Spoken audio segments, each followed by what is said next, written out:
Welcome back to the report. Now, the Muslim community is once again under the spotlight in a new documentary aired by the UK broadcaster Channel 4. What British Muslims really think is an analysis of a survey commissioned by the channel and presented by Trevor Phillips OBE, the former chair of the Equality and Human Rights Commission. He explores British Muslims' attitudes to living in Britain and the British institutions, social issues including gender equality, homosexuality, issues relating to freedom of expression and the degree of sympathy for the use of political violence. However, his conclusions have sparked outrage with accusations of fostering an us and them attitude and of bolstering Islamophobia. Well, joining me on Skype to discuss this issue is political commentator Ansar, and we're also joined here in the studio by Nusrat Lodda, who's a presenter here at the Islam Channel, but was also a participant in yesterday's documentary. Welcome to the programme. Nusrat, so how did the sort of invitation to participate in the programme come, and what did you think you were doing when you joined it? Well, how I got this invitation was actually from, there was a former employee of the Islam Channel who had crossed over to Juniper. Juniper TV is a subsidiary of Channel 4. And she'd asked me if I would like to take part in this documentary, just talking about British Muslim experiences on a panel, which I thought was actually fine. And I met people such as Mr. Hamza Zortzis, Mr. Atif Nawaz, and other people that appeared in there, such as Amra Bone. When we got there, it seemed fine, and then we were given a bunch of statistics that we were not told prior to in the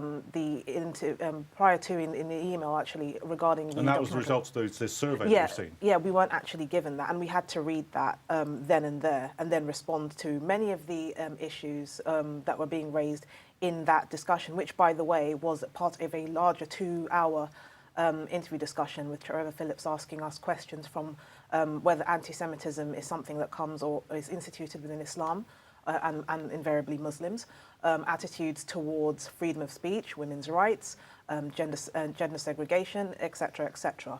So that's initially how it came about. So any of the inserts that you saw were actually part of a much wider discussion, a 2-hour discussion at length, to be precise. So did you feel at the end of it, when you compared it with the programme, did you feel that, you know, what you were told about what the programme was doing and the way in which it was going to be organised around this survey was different than the experience you had when you were inside it? When watching the outcome, it was very different. I'm sure many of the viewers can actually imagine that, and also the participants of that interview can imagine and can understand that it's kind of different from when you're actually being in that room. And yes, it was different from the expectations that people had. When watching the playback of it, I thought that my views were represented to the best extent, that I could do. But however, I wish that it was given more time to actually see what everyone else thought, because there were more than 3 people or more than 2 people actually saying something within that discussion. There were actually about 6 people there actually, and that their views should have also been represented in the documentary. Mo, let me bring you into the conversation. There's one thing that strikes you about this, which is it's fair enough in a way to compare the views of a particular section of the population with the views of the population at large. But it's not fair enough, is it, to do that without reference to what other minorities might be thinking? I mean, I think it's pretty clear that if we were to ask the same kind of questions of, for instance, fundamentalist Christians or highly observant Jews, you might get some of the same socially conservative answers, do you think?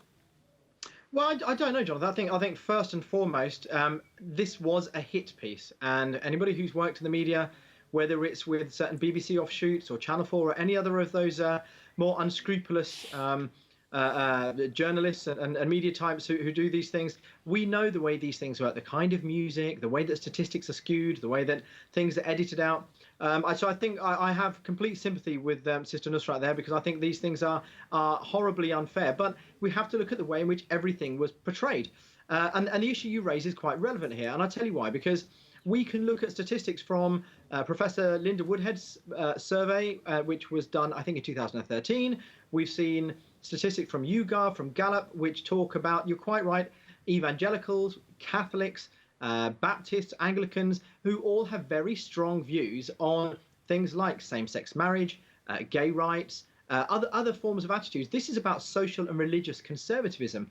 I'm not sure that I can agree that you can look at the views of an unrepresentative minority sample and extrapolate that out to the wider community. We saw this problem with the polling on the run-up to the general election, which is if you get your samples wrong, if you get your modelling wrong, you will get the wrong kind of results. So, for example, when Trevor Phillips, I think in the documentary, said something along the lines of, the Channel 4 survey explored what Britain's 3 million Muslims really think on a range of issues. That is completely untrue. If you go into deepest, darkest Luton and speak to the English Defence League about whether violence is acceptable in defence of Englishness or in defence of Britain as a last resort, and you suddenly extrapolated those results for the whole of England, I think you'd get some very raised eyebrows about this. So I think when you look at the most disenfranchised communities, some of the poorest, some of the most poorly educated, people who don't necessarily have understanding of Enlightenment issues or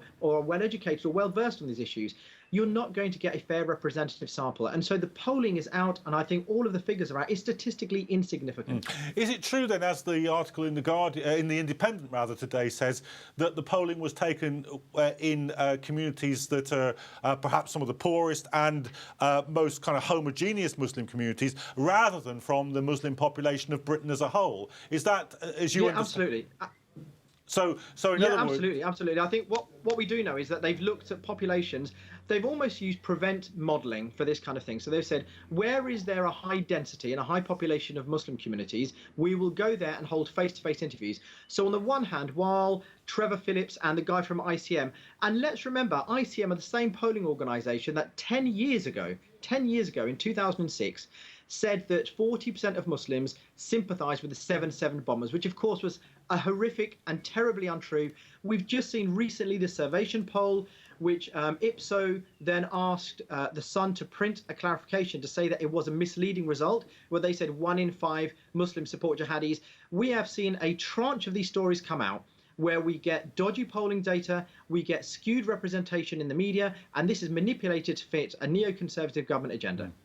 So, Nusrat, did you feel when you watched the final thing that that the programme was constructed in a way, perhaps intentionally, perhaps unintentionally, don't know, I need to get into that, that supported government policy, that it was something which, you know, the conclusions of which were kind of leading the viewer in that direction?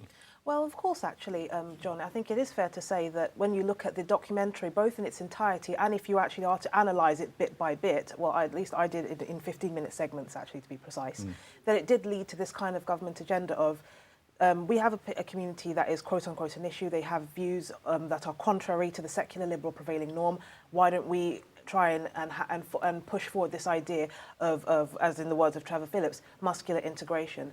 I think that the impact, however, that does have is that, one, it creates a sense of divide and conquer strategy being employed, or this divisive rhetoric that Muslims are either quote-unquote liberal and when I mean by liberal, i.e. conform to the secular liberal norms of society, or they're not. And if they don't, they're kind of castigated as being called extreme, whatever. But we need to ask ourselves these questions. Who sets the boundary as to what constitutes extremism and what constitutes liberality? And even Trevor Phillips's comment on forcing this kind of muscular integration and that quote-unquote multiculturalism had failed. The question I ask is actually, by him suggesting that, I would say that he's actually acting in a very illiberal manner, because given that we live in a society that says it's liberal and that it tolerates different people's conceptions of a good life, and that's one of the strands of liberalism, plurality, then that means that even if we have views that may be considered different from the rest of society, you're still meant to tolerate that and even encourage those ideas to flourish. But because they don't fit a certain paradigm, it becomes an issue. And because of that, you face all of these, being tarred a certain way and being constructed in a kind of way where this not only affects this kind of friction within the Muslim community, but even the way the wider community or society have that discourse with us. As a whole. So I think it does have the tendency to formulate wider society views on Muslims and further the neocon agenda. Mo, some of the material that was in the survey, even if we accept the argument that the survey methods weren't what they should have been, showed rather the opposite of Phillips's conclusions, because they showed, for instance, that Muslims are of a higher percentage more likely to value being in Britain, to be supportive of British society. And actually, the gap between the generality of the population and Muslims on that issue was bigger than the gap between Muslims, a Muslim minority, and the generality of the population on the question of political violence. So even within it, the conclusions didn't quite flow from the statistics. Yeah, but you need to look at this in the round, I think, and it's one of those kind of cui bono issues where you say who benefits. The overwhelming headlines that Trevor Phillips was trying to get out there were that we need to do more, we need to support more reforming voices, and that's quite sinister. When you look at the ideas that he's peddling some of this kind of Henry Jackson Society, Douglas Murray, Quilliam Foundation views of what Islam is and the enemy within, the fifth columnist, all of this kind of sinister stuff. That doesn't make for very exciting reading. The reality is that, there was a University of Essex survey which came out a couple of years ago, which said that 83% to 79% of the general population, Muslims, are proud citizens. They are overwhelmingly strongly identifying with the UK. They actually feel a greater sense of belongingness to the UK more than British Christians do. And I think the most remarkable statistic from that set of results that came out a couple of years ago was that 82% of Muslims want to live in diverse mixed communities, whereas only 63% of non-Muslims do. And this feeds into the idea of white flight, which is something that Trevor Phillips was happy to talk about 10 years ago, but seemingly felt very uncomfortable talking about now because it doesn't fit the agenda. The idea is that white communities integrate least. There are white communities up and down this country that don't integrate. And I think we begin to look into the mind of Trevor Phillips and to say, well, why is it that Trevor Phillips, when he was at the Equality and Human Rights Commission, he didn't support the standing against the attacks on habeas corpus? Half the Equalities Commissioners left.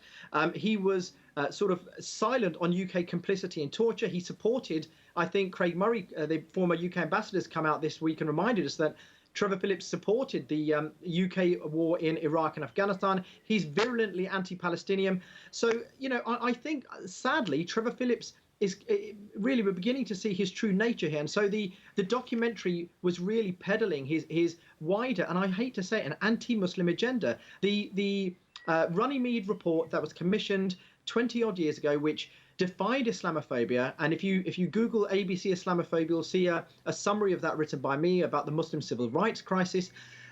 He falls into this trap of stereotyping, talk about Muslims as a monolithic block, about saying that we're immovable, and I think creating the chasm between Muslims and non-Muslims in society is deeply unhelpful. Okay. Muslims are here, they're integrated, and they're contributing, and that's a positive thing.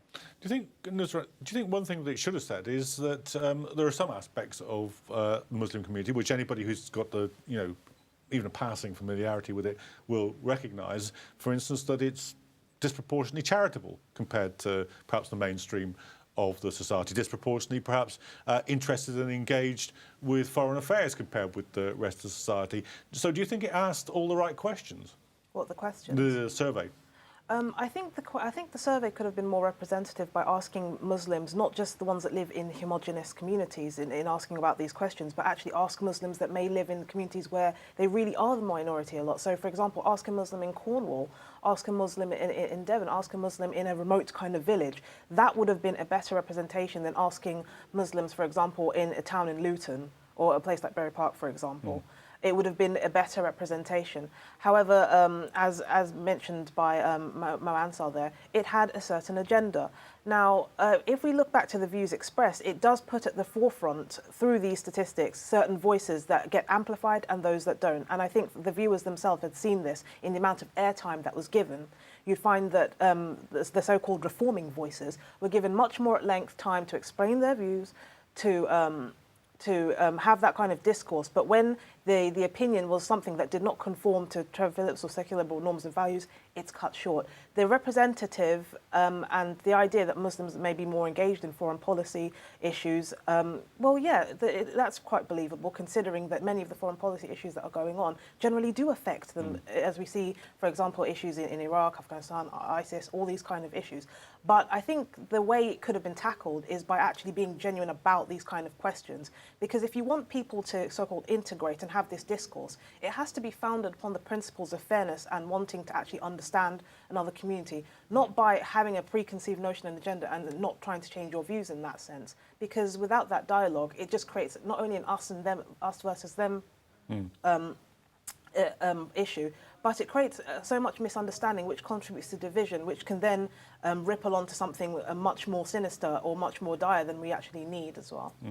What do you think about this, this so-called solution, the kind of muscular integrationism? What do you understand by that, and what do you think about it?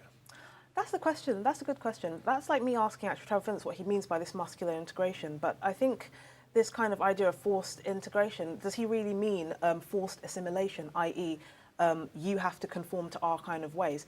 And I think there's something very, very troubling and problematic with that notion, because Britain is a multicultural society that has plurality of thought and opinion from all people across the spectrum.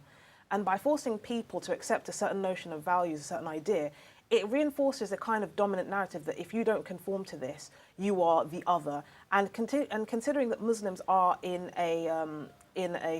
currently in media and generally in terms of topical discussions are not often seen as the other, that does very little to ameliorate misconceptions regarding Muslims and how they're viewed, not only amongst themselves, but through the wider society. So really what I think with this idea of muscular liberalism is really what he means is forced assimilation. And the discourse, if he really wants true discourse to happen, it has to be done fairly. And it's not just one group of people having to conform to a group of values, but it's actually two sides understanding one another. And that integration is not just for Muslims to do, it's also something that the wider society should also do also. Like the question he asked about how many non-Muslim homes have Muslims visited.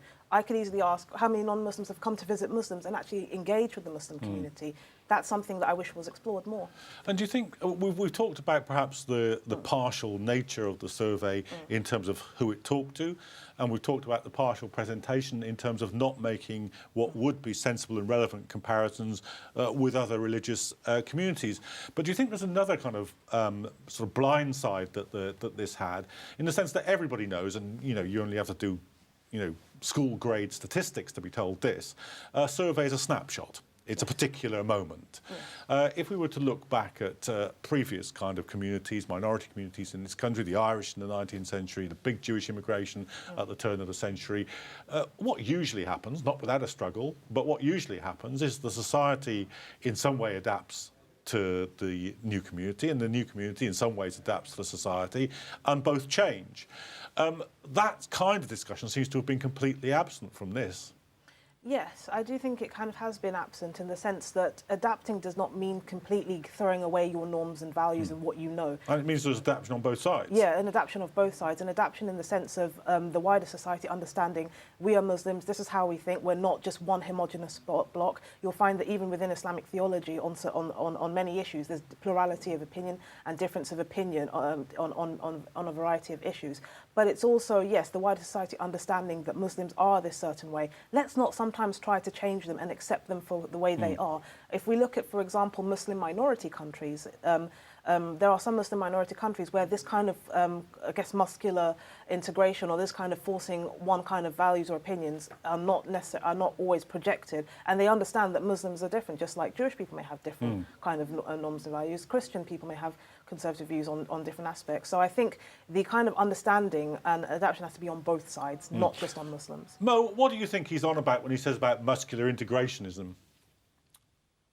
I think Trevor Phillips is trying to be, well, he's being over-ambitious. I think this is an old-tide rhetoric. I think the idea is he wants to take the Prime Minister's agenda of muscular liberalism to a point where we are, I think we're almost talking about bombing people into liberation and enforcing democracy on people. We're saying that we are going to be incredibly intolerant and illiberal. Okay. I think he wants to create an agenda which we can push the government's current policy forward with. Okay, Mo Ansar and Nusrat Lodda in the studio. Thanks very much for joining me, but I'm afraid that's all we've got time for on this episode of The Report.